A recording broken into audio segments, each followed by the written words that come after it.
Good morning folks and welcome back to the track. Now today is another exciting video because I have just taken delivery of another new car into my collection. So the new car to be added to the collection is the AutoArt Porsche GT3 RS. Finished in Viper Green. What we're going to do is take a look at this car. We'll have a look at the features. We'll take the body off, see what it looks like on the underside, and then we'll take it on a quick sprint around the track to see how it drives.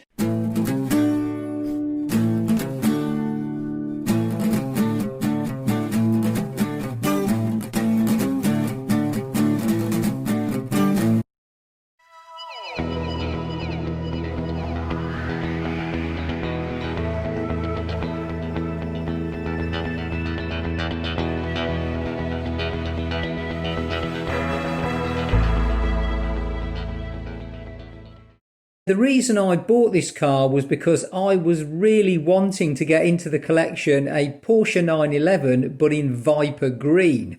And I basically found this, it was the only one I could find on the whole of the internet, if you like, within Europe that was available and ready to ship. So this car has come all the way from Spain.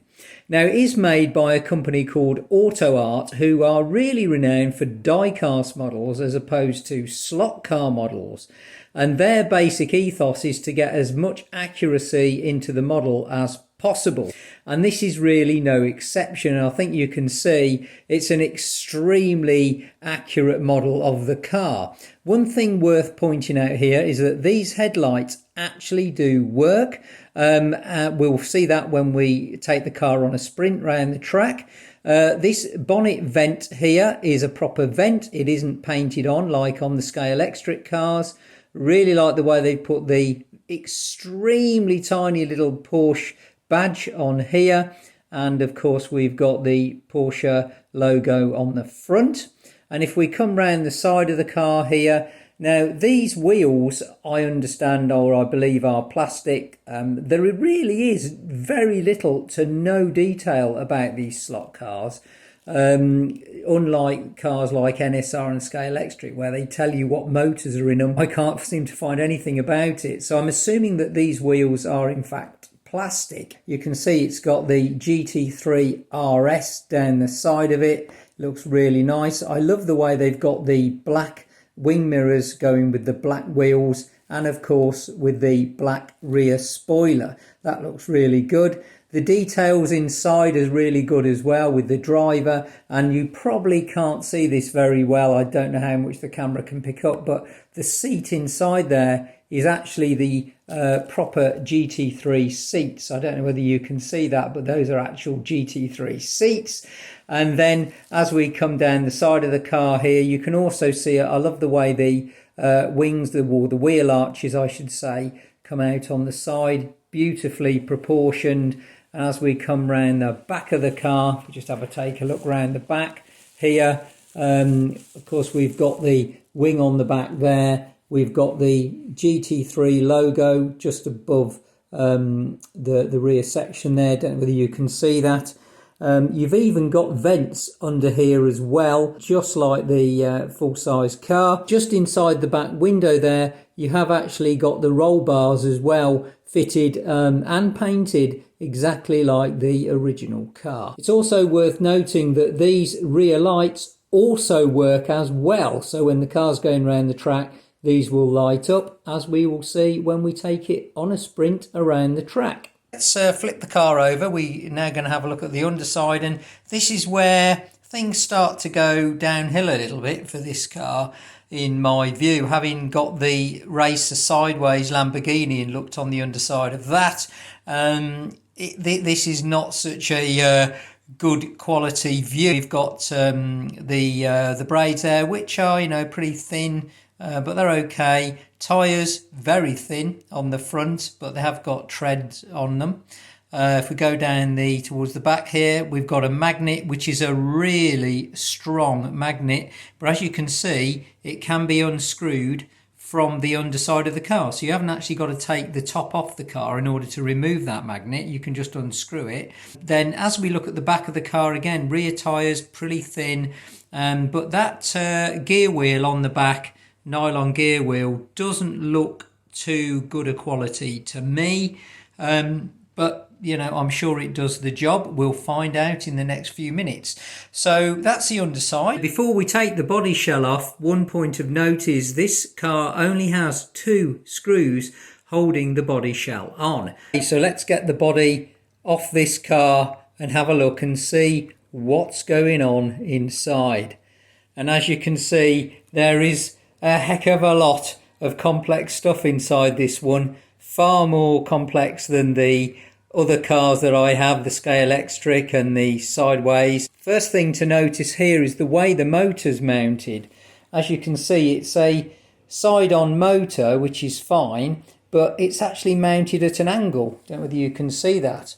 Ironically, very much like a Porsche of the full-size scale would actually be. As we can see here as well, we've got the gear wheel here, which is a nylon gear wheel. But interesting how that motor is mounted. If we then come towards the front of the car, one thing to notice here, you can see that there, yet another magnet. So we have 2 magnets on this car. We have this one here, and we have one under the back axle here, as you saw when you flipped the car over. So actually 2 magnets. So this thing with the magnets in it will stick to the track like glue, almost undoubtedly. But as you know, I'm not a believer in keeping magnets in the car, so those will be coming out.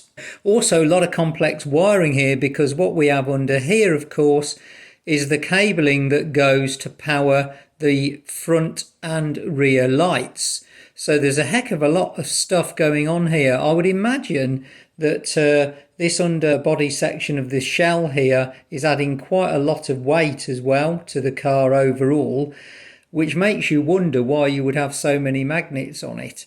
I think it's obviously built as a car to display, probably more than drive or race. So I've removed the magnet from this section down here, just so you know, that's where the magnet was.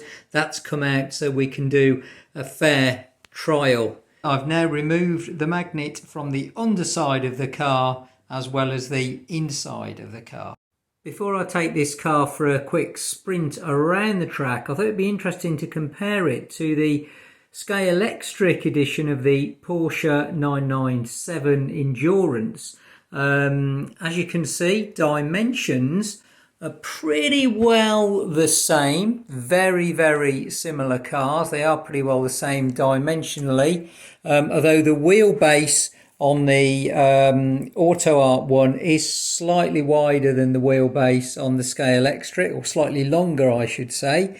Coming around the back of the cars here, not really a lot in it. They're virtually identical, although obviously the rear spoiler sits a lot lower on the AutoArt unit. But other than that, they are very, very similar cars. Not a lot of difference in it. But what we really want to know, of course, is how well now the AutoArt Porsche drives compared to the Scalextric. So we're going to find that out shortly. Before we take the car out for a run, let's fire it up and see what that motor sounds like.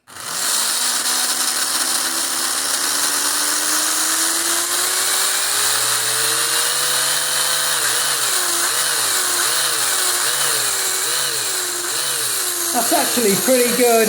It's a lot more responsive than I expected, if I'm honest.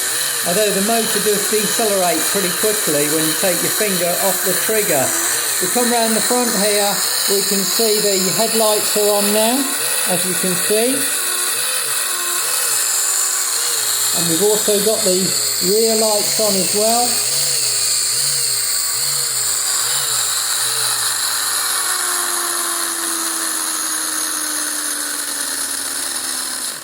Okay, so not a time on at the moment on this. It's just a blast around the track to see how she runs, what she feels like, what the motor feels like.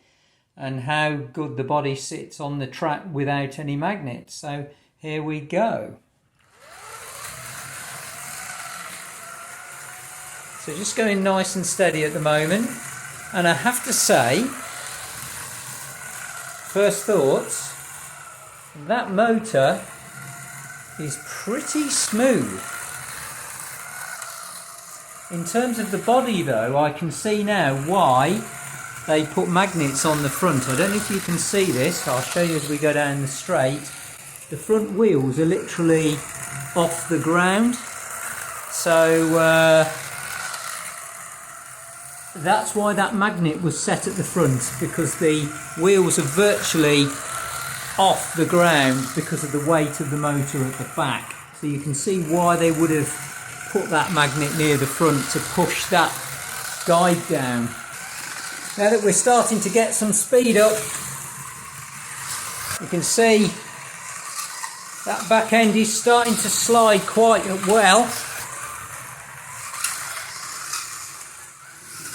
But what's interesting is that what's keeping that car on the track as the back end goes is that the way the motor is positioned is perfect for allowing the car to drift quite widely without it going off the track. This car is warming up beautifully, and the responsiveness of the motor is far better than what I expected it to be. It's definitely quicker and more responsive than the scale electric motor. So looks can be very deceiving. The only thing I'm slightly worried about is the way the front end skips. And you're picking that up as it goes down that straight. As we take the gain to straight and I really put the pressure on, the front end starts to skip because obviously, and there we have come off, and you can see exactly what I mean now. Sadly, we've come right off the track because the front end has skipped off the track. Luckily, in fact, the camera's actually protected it, but that's exactly what I'm talking about.